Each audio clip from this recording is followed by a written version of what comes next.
Hi everyone, welcome back to the WebToTech YouTube channel. Today for this video of WebToTech, I will be showing you how to clear search suggestion on Instagram. So for that, what you need to do is first thing you open the Instagram application and then get logged in into the account of yours. Once you have been logged in into the account, you tap on the search bar from the menu option, tap that. Then you need to tap on the search bar, you tap that.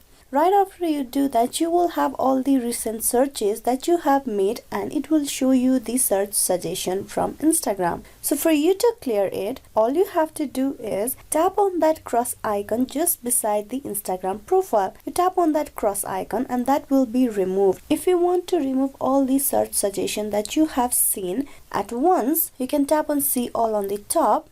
So to clear it, all you can do is tap on clear all on the option, clear search history, tap on clear all and all the searches that you have made will be removed. Now if you tap on the search bar, you will not be shown any search suggestion anymore. Hope this video was useful. Please like and subscribe the WebToTech YouTube channel. Thank you for watching till the very end.